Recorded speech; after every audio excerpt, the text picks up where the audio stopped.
Are you a beginner brewer? You should buy one of these tins. No, you shouldn't. No, don't. Do not buy one of these tins. Watch this video. Have I told you how much I love this table? Go and watch the video I did on it. I love it. All right, we are here today to have a look at this.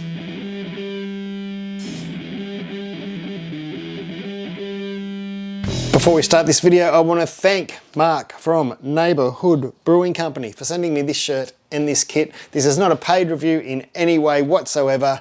We have mutual friends and they sent me one to try out. Let's get back to this can. Now, I've been struggling, and I mean it seriously. I've been going to go back and redo some of my older videos because it looks like they were recorded on a potato when I was showing people how to brew these cans. So I thought, oh, I should update them and make them new so they look good. But then it's really hard. I struggle with it. A lot of people these days that go to home brewing have drank craft beer and they want that fresh hoppy beer. Now you can make it with cans, but you've really got to drench them and nearly mask their flavour.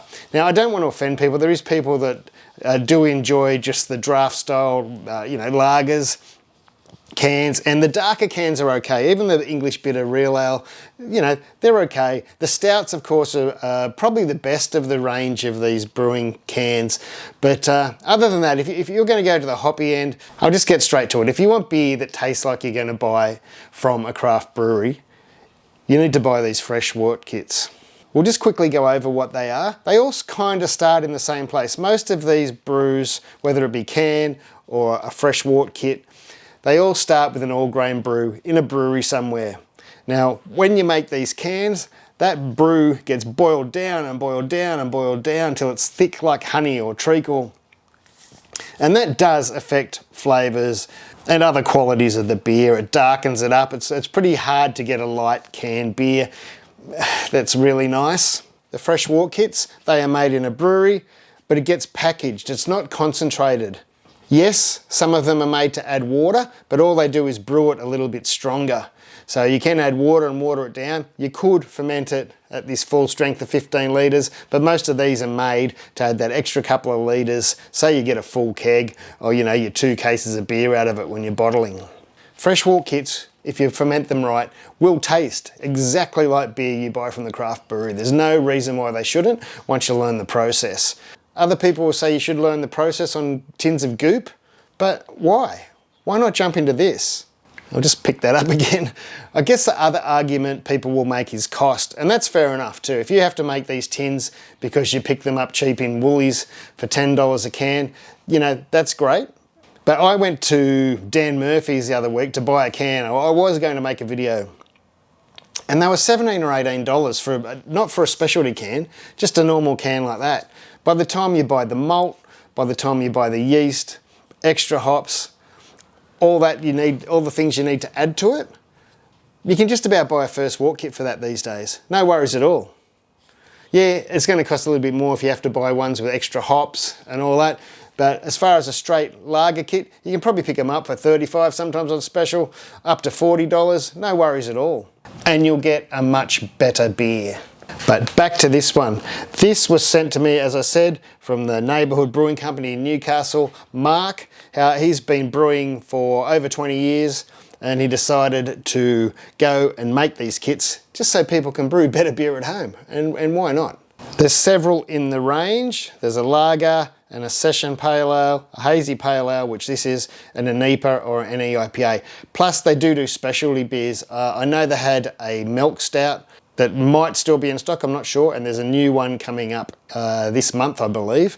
I won't say what it is just yet, because it might not be out, but keep your eye out. It's one of the beer styles that I really like. That might give you a hint. They are so easy to make. They're easier than the tins. Like the tins, you've got to mix a couple of things together. Usually these kits is just what's inside here and some water, and you put the yeast on top. I haven't opened this yet. Let's have a look. You're not supposed to use a knife, but I've got a very, very small blade, and I'm going to lift up the lid and keep that well away. It's a big goon bag of beer, or wort as it is now. It starts as wort. When you ferment it with the yeast, it becomes beer. This particular hazy recipe, they've sent me a hophead ale yeast, Mango Jack's hophead ale yeast, and the dry hops, which are 50 grams each of a Citra and Galaxy. Yum. If you're still unsure what this is, if you're a beginner, if you've seen people with the no-chill cubes, I used it. This was used for my last batch of beer. It's exactly the same, except they put them in a pouch because they're easier to transport and stack and things like that. But in the old days, they all came in the no-chill cubes. So it's a no-chill beer. That's why I say they're exactly the same as they are an all-grain brew. They just save you doing the hard work. Both of these are a little bit heavy to handle sometimes. These are a bit lighter at 15 kilos. Most of the ones you used to buy of these were around 15 litres, 16 litres as well. The ones I bought separately were 22 litres, so I could do a whole batch and didn't have to water it down in the end. But these recipes are made to be watered down, so they factor that into the brewing process. Now this was still, once that's full of wort, you know, that's over 23, nearly 22, nearly 23 kilos. They're hard to handle, but you learn how to do it. I have balanced these sacks before, and you're a bit like this and a bit like that, but it's very easy to do. I think I've got some footage somewhere. I've also done another video on how I do this easily from a bench. I keep it in the box, and that's what I'm going to do with this one, and I'll show you. I was just about to start and thought I'd mention something, because you'll see me using these fancy Firmzillas, you know. Oh, this table, it's a winner. But you'll see me using this fancy fermenter. You don't need to use this kind of fermenter. Of course, you can use your normal old school fermenter, or you could update it a little bit more, but really this is just a stainless steel version of this. It's just easier to clean.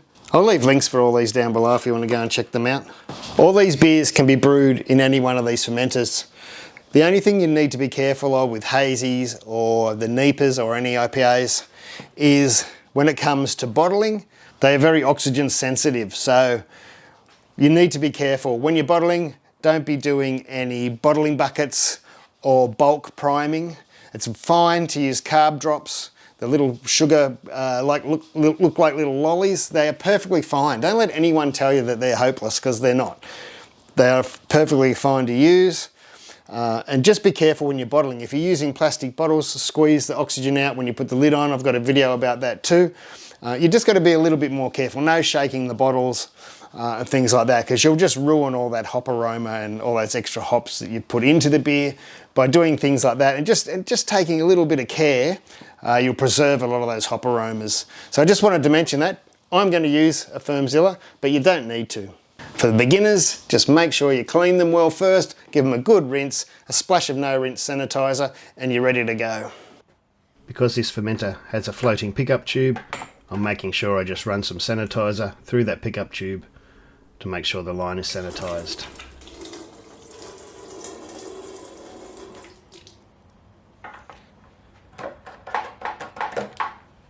Of course, I have a little bit of pressure in the fermenter. So I let it out until I can start turning that locking ring. Once I hear gas escaping, I know it's opened the lid enough. I stop turning it, I let out the excess gas, and then the lid comes straight off. For those that use a hot bong, if you just make sure you cover that top opening, that'll stop it getting full of sanitizer. You can put just a flat cap on there, and what that does, because that's what I'm going to dry hop through, but if you put a flat cap or something that seals it like that, it doesn't get all wet from sanitizer, and it'll be nice and dry for when I go to dry hop in a few days. And at the same time, it's not all moisture in there. You don't want, even if it's a bit of sanitizer in there, I'd rather not have anything in there sitting for a week in warm temperatures. You could get mold and things. It's better to have it dry.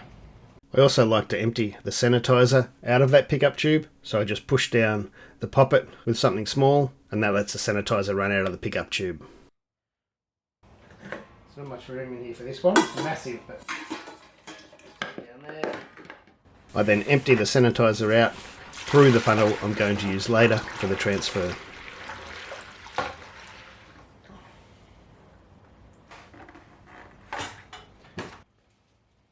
Funnel then goes into the fermenter, ready for the transfer. In my last video, I didn't take the bladder out of the box. I just pushed it aside and it was cutting, and some people got all tetchy about it. So I took the bladder out of the box this time.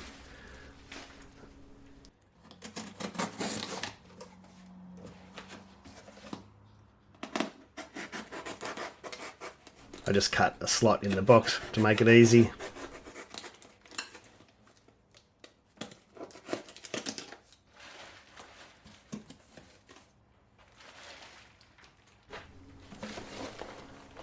I put the bladder back in and line it up so it will empty.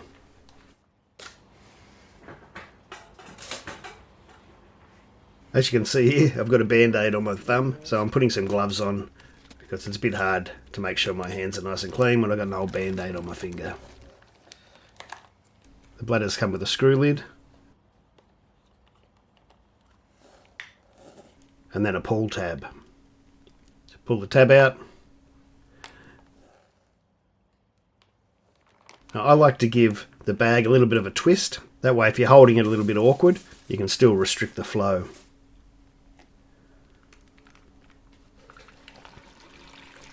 And simply empty it in. You don't have to lift the bag at all if you don't want to.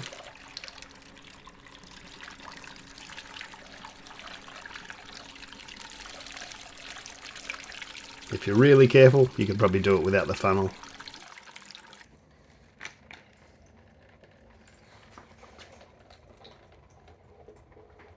I'm using dry yeast, so aeration isn't that important. But if you like to aerate your wort, it's a good way to aerate it. If you do it too much, the foam can start coming out the top of the fermenter, which isn't too much of a worry if everything's sanitized. But once it starts getting up near the top, you probably want to slow down a bit. This couldn't be any easier. The next thing to do is add 5 litres of water for this kit. There's 5 litres of water. You can put that straight in, but I like to treat it for chlorine. And I've got some, I don't know if you better read that, sodium metabisulfite. And seriously, you need like 0.1 of a gram. It's nothing. Don't use too much. It's not good. Of course, you want a clean spoon. Give it a stir, and that will be done immediately. Then all you have to do is add it into there. A lot of people won't bother doing this, but I like to help the beer any way I can. And getting rid of that chlorine and chloramine, for me, is a good thing. Seriously, you don't even really need to stir that. We're using dry yeast. It's got enough oxygen anyway from the pour, but because it's dry yeast has all the oxygen stored in the yeast. But if you want to, and it makes you feel better, give it a stir. Not really needed.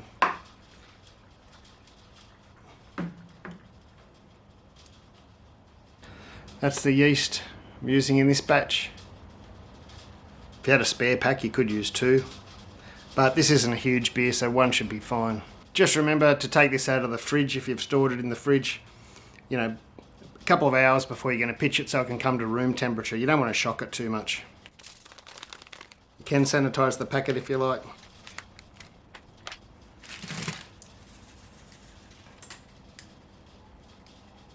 Try and spread it out. It says in here to ferment this between 18 and 22 degrees. So around 20 degrees, 19, 20. You probably didn't see this earlier, but I did stick my pill in. Again, it's not necessary. I'm going to throw it in there.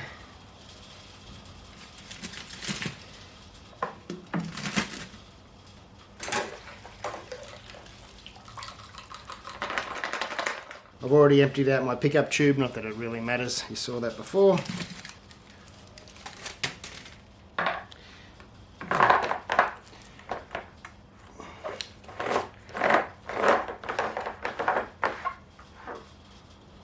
That's done, except for the spunding valve. I do throw some pressure in there, so I can set the spunding valve accurately. If you're trying to set it on carb bottles and things like that, I find it's not real accurate. just a little bit of gas in there. Whatever spunning valve you have, close it right up by screwing it down. Mine's a screw one, you can have the ones with the handle on it. Happens to be a digital one, doesn't matter. Make sure you put it on the right post. Yours might be different. Mine's gas post is yellow. I know that's opposite to what some people do, but that's what I've been doing for years. Before the yellow ones around, I use the red ones for beer, so that's the way I do things. It's probably going to be different for yours. That's saying about 6 psi out. You probably can't read it, which is probably fine, but I'm just going to back it off. Because I've screwed it down, we're not sure what that pressure is going to get up to.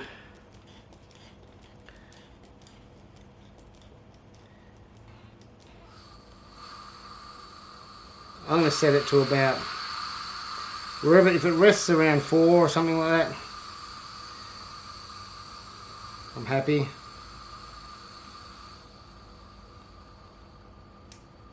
.9, that's okay.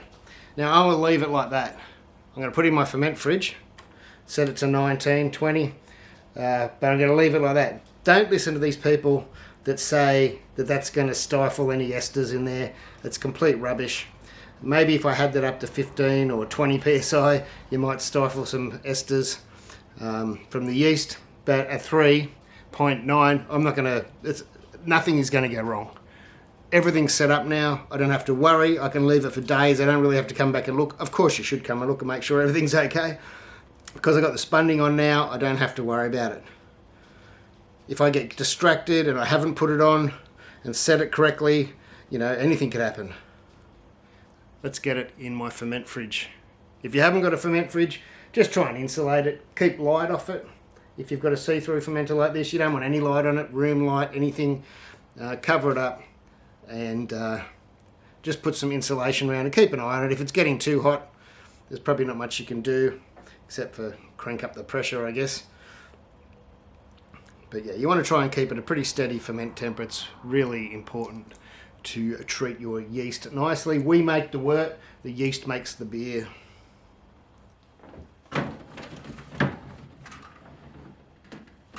Don't be put off by the colours, they'll lighten up as it ferments.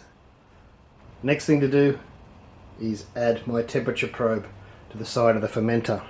I've got one inside with the pill, but I'll monitor it from the side as well. The best place to monitor the temperature is not in a bottle of water or something. That's wrong. That's what you do for kegs, not for fermenters. You want to monitor the fermenter temperature, not a jar of water or something. So, against the side like that, and then tape a piece of wetsuit material or foam or something over the top. That way you're measuring the wort temperature. Very important.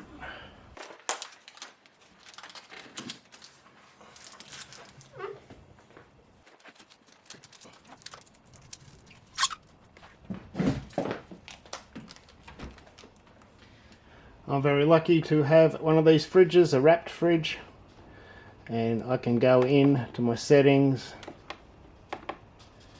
I can make sure the cooler is enabled and the heater is enabled at the start. And I can, it doesn't matter if I use the built-in because it is connected to the fermenter, but because I've got the pill in there, I can display both on the screen. So I can switch it to the pill. Like that.